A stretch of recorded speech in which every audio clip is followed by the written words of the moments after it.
Labai diena visiems. Esu gydytoja radiologė ir dirbu Nacionaliniam vėžio centre. Daugiausia būtent ir mano darbas susijęs su moterimis, kurios tyriamos dėl krūties vėžio. Ir dažnai tenka išgirsti šitą sakinį, kad galvojau, kad man taip nenutiks, kai jau dėja nutinka. Ir trumpai savo pranešime pristatysiu atnaujintą programą, kodėl buvo poreikis ją atnaujinti, kokie mitai yra gajus mūsų moterų tarpe ir kokia yra mūsų realybė. Tai ką girdžiu iš moterų, kad niekas mūsų šeimoje nesirgo, neturiu jokio paveldėjimo, tai ne mano problema, mama nesirgo ir aš nesusirgsiu. Iki 10% krūties vėžio atvejų yra paveldimi. Taip pat yra šeiminis krūties vėžys, kuomet pasireiškia ne kiekvienoje kartoj, o didžioji dalis moterų neturi jokių genetinių rizikos veiksnių. Ir tą irgi bandom iškomunikuoti ir šeimos gydytojams, ir tom pačioms moterims.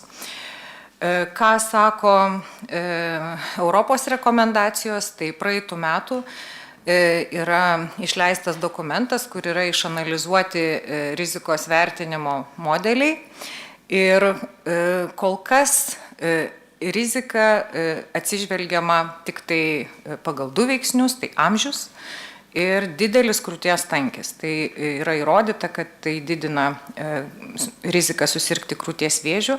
Apie visus kitus veiksnius kol kas dar nėra tokių rekomendacijų, kaip tarkim prostatos vėžio atveju siūloma stratifikuoti pagal tam tikrą riziką. Tai dar tokių oficialių nėra pateikta, pagal ką mes galėtume skirstyti moteris į tam tikras grupės. Ką dar mes girdim, kad esu jauna, tai vyresnių moterų liga. Ir iš tiesų taip, dažniau serga moteris vyresnės nei 45 metų, tačiau diagnozuojamas ir jaunesnėms. Ir jaunesnėms moterims kaip taisykliais būna agresyvesnis ir kaip taisykliais jau būna čiuopiamas, kuomet pati moteris užčiuopia pokyčius. Koks yra sergamumas? Tai tam, kad palygintume, jaunesnių moterų amžiaus grupiai yra, pavyzdžiui, 14 atvejų 100 000 gyventojų Lietuvoje, nuo 65 iki 70 yra beveik 60 atvejų 100 000 gyventojų. Na ir amžiaus kreivė, čia yra duomenys nuo 2009 iki 2019 metų. Kaip matot,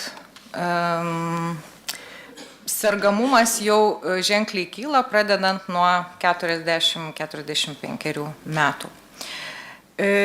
ES rekomendacijos, ką sako dėl to, siūlo patikrą pradėti nuo 45 toje amžiaus grupėje ir lygiai taip pat pratęsti nuo 70 iki 74 amžiaus grupėje.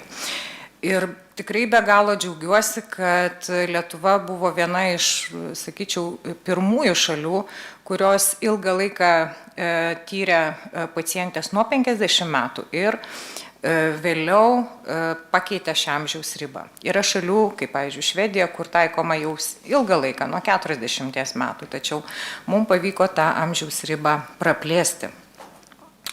Dar vienas mitas, aš nesusirgsiu, nes gyvenu sveikai, maitinuosi gerai, sportuoju, nevartoju alkoholio. Ir iš tiesų taip, sveika gyvensena prisideda prie to, kad sumažintume sergamumą visomis vėžinėmis ligomis. Tačiau tai yra daugybė veiksnių, kurie susideda į vieną bendrą dėlionę ir tikrai veikia mus ir kartais vėžys pasireiškia visiškai to nesitikint. Čia mėlynuose stulpeliuose matote sergamumą krūties vėžių įvairiuose regionuose, raudonuose stulpeliuose yra mirtingumas nuo krūties vėžio. Ir žinoma, kuo tas mėlynas yra ilgesnis ir raudonas trumpesnis, rodo geresnį santykį tarp to, kiek moterų suserga ir kiek iš jų miršta. Tai mes esam, nežinau, ar čia matosi rodyklė, čia yra Rytų Europa, yra kažkur tai 6 iš viršaus laukelis. Tai nėra blogai, tačiau tikrai yra kur pasistengti lyginant su tomis geriausiai besilaikančiomis šalimis. Ir jeigu kalbėtume apie sergamumą, tai Lietuvoje jis yra beveik dvigubai mažesnis nei tose šalyse, kur itin gerai veikia prevencinė programa. Ką tai reiškia? Tai reiškia, kad mes dalies atveju tiesiog nenustatom ir jau nustatom per vėlai. Dar vienas svarbus sakinys, kurį girdžiu, o kodėlgi aš turėčiau tikrintis, aš jaučiuosi sveika, aš tikrai pastebėčiau, jeigu kas nors būtų ne taip, ir kai užčiuopsiu kažką, tada ir ateisiu. Tai kartais tą girdim iš moterų ir visada sakom, kad žymiai geriau, kai jūs ateina tada, kuomet dar jūs nieko nečiopėt, o mes jau matom. Ir mes kartais galim tai pamatyti netgi iki 4 metų anksčiau, nei tai bus užčiuopta. Ir žinoma, tik tada turėsim gerą gydymo rezultatą. Čia kaip pavyzdį norėjau pateikti mamogramą, kur dešiniai krūty matosi toksai mažas taškelis, kurį tikrai moteris čiuops vėliau, ir tas taškelis kelių milimetrų gali būti šiuo atveju juodas taškelis, gali būti vėžys. Čia jisai matomas išoperuotas, moteriai nereikia šalinti krūties, chirurgas gali atlikti krūtį tausojančią operaciją ir iš tikrųjų rezultatai dažniausiai yra puikus. Dar vienas pavyzdys, ten, nežinau, netgi sunku įžiūrėti, mažyliai kalcio grūdeliai, kurie matosi tik mamogramose ir būtent jais yra paremta krūties vėžio ir patikra, kuomet nustatomas nulinės stadijos vėžys, išgyvenamumas yra iš tiesų prilyginamas beveik 100%. Tai toks yra mūsų siekis ir tikslas ir dėl to komunikuojam, kad būtent atlikime tyrimus, o ne atvykime, kai jau jaučiam simptomus. Na ir kiekvieną dieną, čia jau buvo minėta profesoriaus, kad miršta 2-3 moteris, tai 4-5 išgirsta šią diagnozę kiekvieną dieną.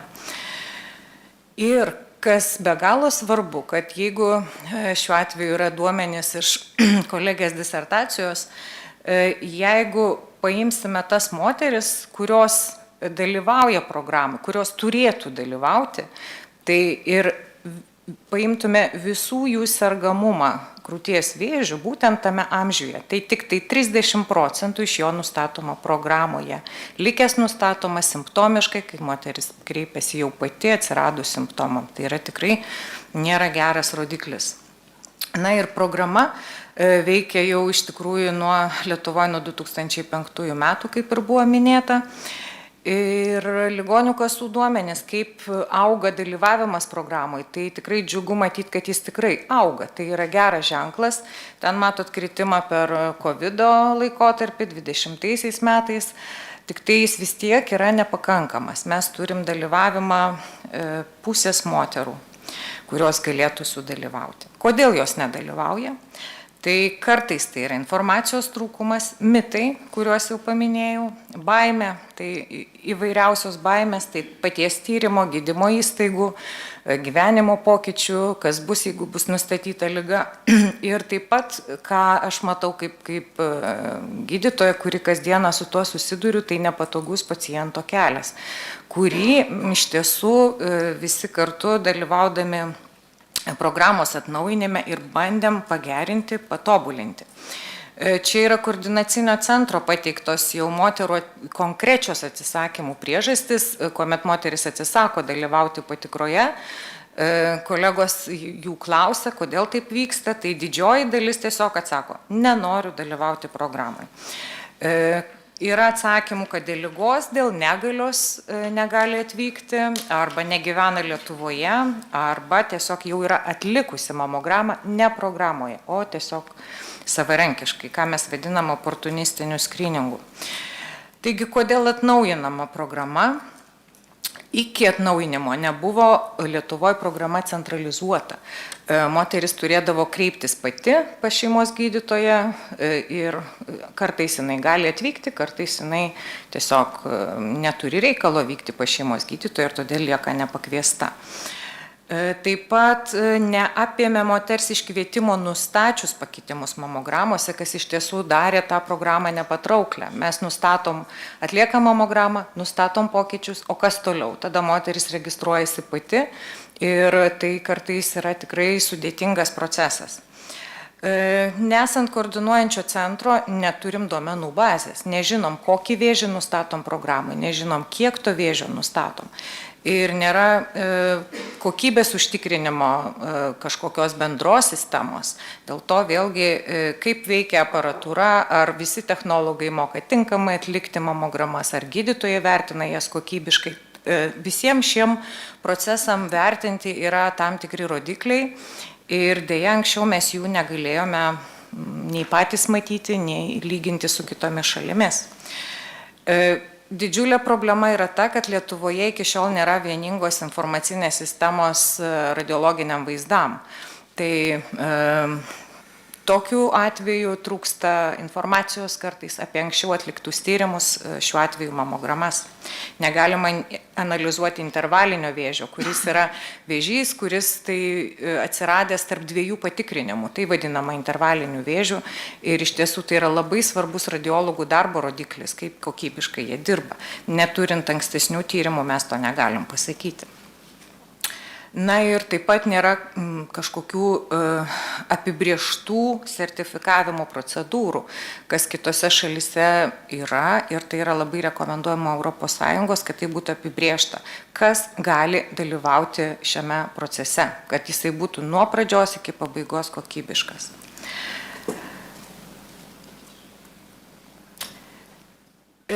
Tam reikalingas kvietimų sąrašas. Šiuo atveju naudojami registrų centro duomenys, generuojamas kvietimas koordinacinio centro, atliekama mamograma, kaip minėjau, turėtų būti bendras vaizdų archyvas, vienodas protokolas, vienoda elektroninė sistema visom įstaigom, kurios vykdo tą programą ir joje dalyvauja, kokybės kontrolė, mokymai. Ir žinoma, kokybiškas ir greitas ištyrimas specializuotose centruose ir geriausia būtų, jeigu visi duomenys būtų vienoje posistemėje. Dabar daugelis įstaigų turi kiekviena savo elektroninės duomenų sistemas ir būtų be galo gerai, jeigu jos visos būtų vieningos ir galima būtų perkelti struktūrizuotus duomenys iš vienų į kitus. Tuomet galima būtų juos surinkti, analizuoti, tobulinti ir tą panaudoti tiesiog gerinimui. Yra išleistas 24 metais dokumentas Europos kokybės kontrolės kaip gairės ir vėlgi siekiam būtent jais ir pasinaudoti, lengvinant moters kelią nustačius krūties vėžį. Čia yra schema atnaujintos programos, tai moteris gauna kvietimą ir jeigu jinai gyvena tuo adresu ir yra pateikusi duomenis teisingus registrų centrų, jinai gauna tą kvietimą. Kvietimas atkeliauja popieriniu laišku, SMS žinute, elektroniniu paštu, įvairiausiais būdais ir jinai kviečiama atlikti mamografiją. Jau atlikus mamografinį tyrimą yra praktiškai du variantai, arba yra nustatomi dėl vėžio įtartini pokyčiai, arba nėra nustatomi. Jeigu tokių pokyčių nėra, moteris gauna laišką atsakymą, kad jinai yra sveika dėl vėžio ir bus kviečiama pasitikrinti po 2 metų. Ir būtent gerai veikiančioj programoje šiuo atveju nereikia šeimos gydytojo siuntimo, jinai tiesiog gauna koordinacinio centro kvietimą. Kitu atveju, radus įtartinų pokyčių, jinai iš karto yra iškviečiama to paties koordinacinio centro į laisvas vietas specializuotoje įstaigoje, kuri teikia tą išplėstinį ištyrimą. Ir būtent šitas antras etapas, sakyčiau, tikrai gali padaryti programą patrauklę moteriai. Kiek matom iš praktikos, visos moterys atvyksta, kurios buvo pakviestos, jos tikrai vertina šią paslaugą ir daliai vėžys yra nepatvirtinamas, o tom, kuriom patvirtinama, jos turėtų būti siunčiamos jau onkologo konsultacijai ir užvedamas procesas visas iki stadijos nustatymo ir gydymo. Krūties vėžio diagnostikui, kaip žinot, naudojam daug tyrimų ir nuo ko priklauso kokių tyrimų mums prireiks po tos paprastos mamogramos, tai yra iš tiesų daug faktorių. Tai gali būti tiek pačios mamogramos kokybė, ar jinai skaitmeninė, ar skaitmenizuota, nuo mamogramo archyvo, nuo su moterimis susijusių veiksnių, tai amžiaus, hormonų terapijos, krūties tankių ir panašių. Tačiau svarbiausia, ką reikia paminėti, kad kuomet mes tyriam moterį nustatant diagnozę, geriausia, kai viskas yra vienoje vietoje. Tuomet taupomos ir lėšos, ir laikas, ir mažinamas moters nerimas. Tai buvo nuspręsta, kad tokie centrai kol kas galėtų būti onkologinę pagalbą teikiantis centrai, tačiau, kaip matom praktikoje, ko gero jų yra mažokai. Būtų labai gerai, jeigu kitos įstaigos taip pat galėtų atitikti tuos reikalavimus keliamus tam specializuotam centrui ir galėtų prisidėti prie moters ištyrimo jau nustačius pakitimus. Taigi pirmas etapas yra kvietimų sąrašo sudarimas, kvietimas ir atsakymų surinkimas. Ir antras etapas, kuris, kaip minėjau, labai svarbus programos, nustačius įtartinus pokyčius, yra išplėstinė konsultacija. Na ir vėliau tikimės, kad galėsim surinkti duomenius, kaipgi mes dirbam ir kokius rezultatus turim. Kas naujo programoj? Kaip santrauka. Praplėstos amžiaus ribos, yra įkurti koordinaciniai centrai, kvietimų sistema, atsakymų sistema, moteris gauna atsakymą laišką ir taip pat su informacija, koks yra jos liaukos tankis, apie tai informuojama ir kad jinai galėtų pasidaryti papildomai ultragarsinį tyrimą jau ne programos rėmuose. Taip pat radiologo atsakymas su vertinimu ir taip pat yra pateikti reikalavimai aprašę įrangai, specialistams ir kokybės kontroliai. Ką dar turime būtinai padaryti, kokie iššūkiai, tai yra visgi gyventojų pasiekiamumas ir dėl ko ir šiandieną kalbame, ir budrumo didinimas visuomeniai. Moteriai patraukli patikra iš tiesų nuo jos pirmo pakvietimo iki diagnozės nustatymo. Kad jinai, vėlgi, netgi jeigu nieko nenustatyta, programa turi veikti taip, kad jinai norėtų ateiti po 2 metų, o nedarytų tą ne programai. Bendras PAX, tai yra bendras skaitmeninių vaizdų archyvas. Iš tiesų tai be galo svarbu ir, tarkim, Estija turi tokį visai šaliai vieningą, tai nėra sudėtinga padaryti ir kitaip neįsivaizduoju toliau veikiančios radiologinės pagalbos, tuo labiau kalbam apie plaučių vėžio patikrą ar ne, ateinančią į Lietuvą, tai yra iš tiesų būtina. Ir vėlgi bendra informacinė sistema visiems, tai tikrai labai palengvintų visų darbą. Teko naudotis e-sveikatos mobilią aplikaciją, iš tiesų vėlgi, kodėlgi jos nepanaudojus, tarkim, ir programoms. Tai ta aplikacija yra puikiai, kiek teko ją bandyti ir Lietuva ją turi, tai vėlgi galima svarstyti būdus tam pritaikyti. Individualizuota patikra, šiandieną ir visa konferencija skirta kalbėti ir apie individualizuotą mediciną, tai apie tai kalbama ir prevencijoje, išskiriant rizikos veiksnius, kol kas tik tai, kaip minėjau, amžius ir tanki krūtis, bet galbūt ateityje bus naudojami ir kiti rizikos veiksniai. Na ir aišku, ko tikrai mums trūksta specialistų ir tam tikrai reikalingas mokymų centras, jo finansavimas ir taip pat tų specialistų sertifikavimas. Ir pabaigti norėčiau žodžiais iš Alisos stebuklų šalyje, kad nėra prasmės grįžti į vakar, nes tada buvau kitas žmogus. Tai labai tikiuosi, kad tos moteris, kurios vakar nesitikrino, jos ateis pasitikrinti ir jeigu vakar turėjom 4 stadijų, galbūt jau šiandien jų turėsim mažiau. Ir mūsų visi sprendimai, kurių nepadarėm vakar, tai iš tiesų turim galimybę juos padaryti šiandien. Tai tiek norėjau pasakyti. Ačiū labai, gerbiama daktarė. Taigi jūs aiškiai vardinot iššūkius, tai toliau turbūt labai svarbu būtų susidėlioto, kaip mes tuos iššūkius bandom įveikti ir kokios kokio prisidėjimo tame tarpe iš, sakysim, sprendimų priėmėjo, kokio prisidėjimo reikia, kad vis tik tai, daugiau moterų pasinaudotų šitą galimybę. Tai būtų galbūt vienas trumpas klausimas, bet čia pageidautina labai ir trumpo atsakymo tada. O kitas tai būtų pilotinis projektas. Ir dabar įsivaizduojam, kad viskas gerai, kad jeigu vien tik tai siuntimas iš centralizuoto centro. Tai mano klausimas būtų, ar turim sulyginimą, kad ten, kur teritorija, kur gauna kvietimus vien tik iš jūsų centro, ar ten, kur dar iš šeimos gydytojai įsijungia. Ir ar matom rezultatų skirtumą ar ne, ar galim čia kažko tikėtis. Ir taip, prašau. Tai gal pradėsiu nuo antro. Iš tikrųjų buvo nuo antro klausimo, mūsų susitikimas būtent kalbant apie tai, palyginant, kaip veikia viena ir kita.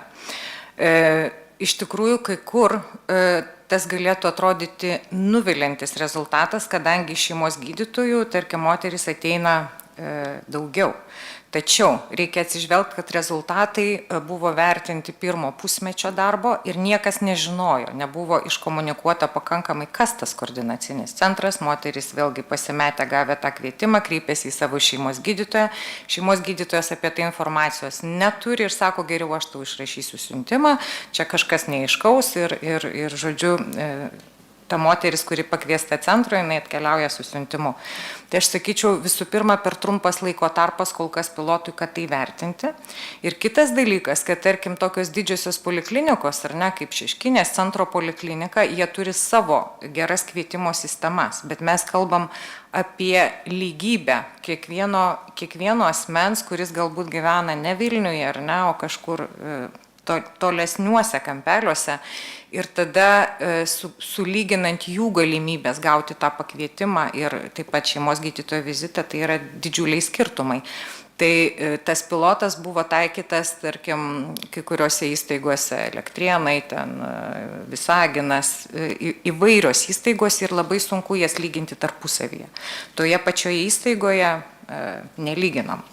Tai aš tikiuosi, kad kuomet bus pagerintas informacijos sklaida, kad tai turėtų vykti per koordinacinius centrus, tuomet tas santykis turėtų pasikeisti.